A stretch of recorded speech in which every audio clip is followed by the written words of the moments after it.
Գյուրջան Կասկադ, հասանելի բնակարաններ 65 ամիս մարման ժամկետով։ Փետրվարի 28-ից մարտի 29-ը մենք մեր ներկուսակցական քարոզարշավի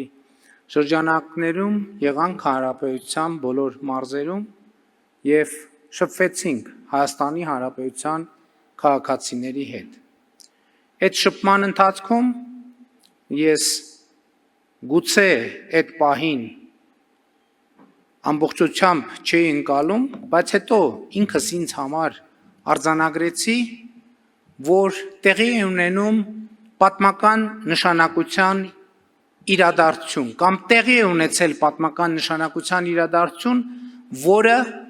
առարկայանում է բոլորիս աչքի առջև։ Եվ այդ իրադարձության պատմականությունը արձանագրվեց մարտի 28-ին Մալաթիա Սեբաստիա վարչական շրջանում իմ եւ Հայաստանի Հանրապետության քաղաքացու մի խոսակցությամբ, որը տեղի ունեցավ ուղիղ եթերում։ Ընդ որում, այս խոսակցությունը կարծում եմ կուլմինացիան էր Հանրապետության տարբեր մարզերում, Երևանի տարբեր վարչական շրջաններում տեղի ունեցած խոսակցությունների եւ խտացումներ բովանդակային շատ կարևոր մի երկխոսության։ Ես հարկ եմ համարում այդ երկխոսությունը ամբողջությամբ մեջբերել եւ դերաբաշխման ժանրով։ Ես ասում եմ, մոտենում եմ քաղաքացուն կամ մենք ընդառաջ ենք գալիս եւ ես ասում եմ, բարև ձեզ, ո՞նց եք։ Քաղաքացին պատասխանում է. շատ շնորհակալ եմ, շատ հարցեր կան, բայց ես մտածում եմ, այդքան հարցերի տակից ո՞նց պիտի դուրս գաք։ Ես պատասխանում եմ, ճիշտ եք մտածում։ Քաղաքացին ասում է. ես այնքան խնդրանքներ ունեմ, բայց չգիտեմ ինչքանով կիրականանա։ Ես արձագանքելով, սպասելով, որ քաղաքացին խոսելու է, ով կենցաղային կամ իրավական տարբեր խնդիրների մասին, ես իրադրության մեջ հետևյալ առաջարկն եմ անում քաղաքացուն։ Ես ասում եմ, խնդրում եմ կենտրոնանալ ամենակարևորը։ Այստեղ սղագրել եմ բառացի կներեք, ասում եմ հələ մի հատ ամենակարևորը։ Եկեք հələ մի հատ մյուսները դնենք մի կողմ, մի պահ մտածեք, թե ամենակարևորը որն է, մենակ այդ ամենակարևորի շուրջ եկեք խոսել։ Եվ քաղաքացին մի պահ դադար է առնում եւ ասում է նախադասություն, որը պարզապես ցնցում է ինձ, նա ասում է ամենակարևորը, խաղաղություն եմ ուզում։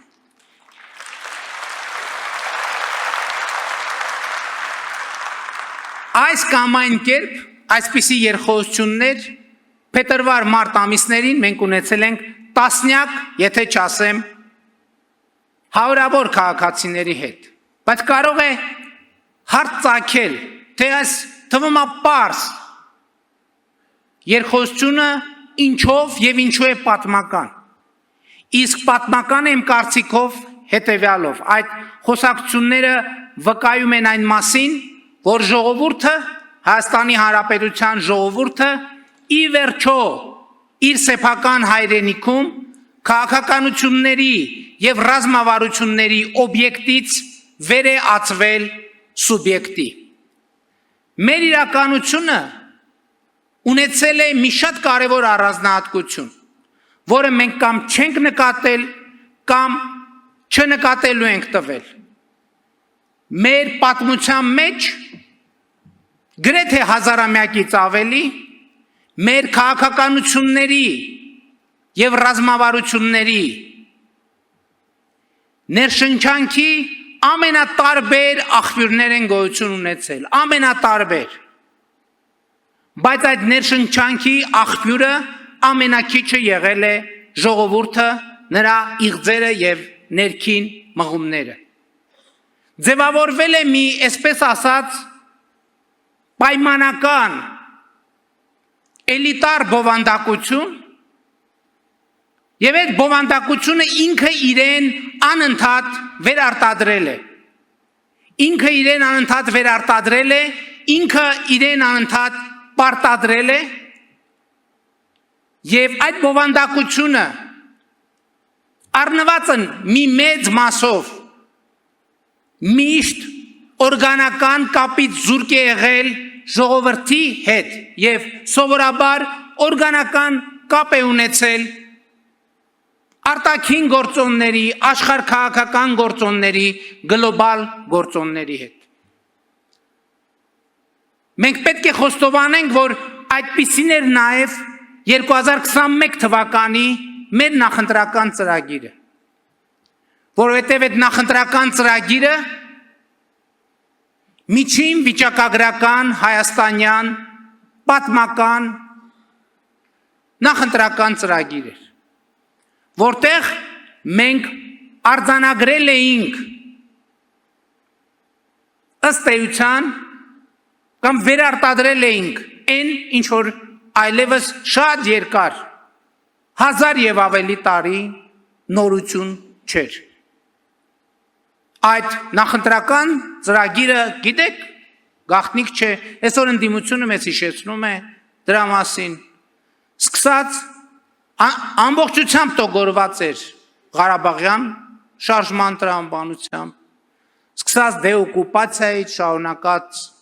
այլ հարցերով եւ այլն, եւ այդպես շարունակ։ Ինչ տեղի ունեցավ հետո։ Հետո տեղի ունեցավ մի բան, որի մասին ես այս ամբիոնից խոսել եմ Կուսակցության 7-րդ հերթական համաժողովում, թե ինչպես մեր ժողովուրդը ըստ էության մեզ չպարտադրեց, այլ ըստ էության մեզ դրեց մի իրավիճակի մեջ, որտեղ ի վերջո մենք ընտրություններում իր մանդատը ստանալով Հայաստանի կառավարության ծրագրում արձանագրեցինք Հայաստանի եւ տարածաշրջանի համար խաղաղ զարգացման դարաշրջան բացելը, այնուամենայնիվ արտահերթ ընտրությունների արդյունքներով ժողովրդի առաջ կառավարության ստանձնած մեծագույն առաքելությունն է։ Ես անընդհատ հիշում եմ այդ տեսարանը, ես երբեք չեմ կարող մոռանալ այդ տեսարանը, երբ որ 2021 թվականի արտահերթ խորհրդարանական ընտրությունների մեր հանդիպումներում ես տեսնում էի, առաջին շարքերում տեսնում էի միջինից բարձր տարիքի կանանց, որոնց մասնակցությունը սովորաբար քաղաքական գործընթացներին մեր իրականության մեջ ընդունված չէր։ Այդ տեսարանը ինձ համար շատ կարևոր էր եւ այդ տեսարանը ընկալվելու անհրաժեշտություն ուներ։ Եվ մի պահից ես հանրահավաքի հանդիպման հարթակ հասնում էի կանանց այդ խմբի եւ խմբերի միջով անցնելով։ Եվ անդադ լսում էի մի բառ. խաղաղություն, խաղաղություն, խաղաղություն, խաղաղություն, խաղաղություն, խաղաղություն։ Եվ այդ բառը կանխորոշեց 2021 թվականին հաջորդած մեր քաղաքականությունները։ Սա առաջին անգամ է, երբ որ ժողովուրդը ինքն է քաղաքականության եւ ռազմավարության հեղինակ։ Ժողովուրդը երբեք էլ դեմ չի եղել լինել քաղաքականության եւ ռազմավարության հեղինակ։ Պարզապես մեր իրականության մեջ ընդունված է եղել համարել, թե ժողովուրդը չի կարող լինել ռազմավարության հեղինակ։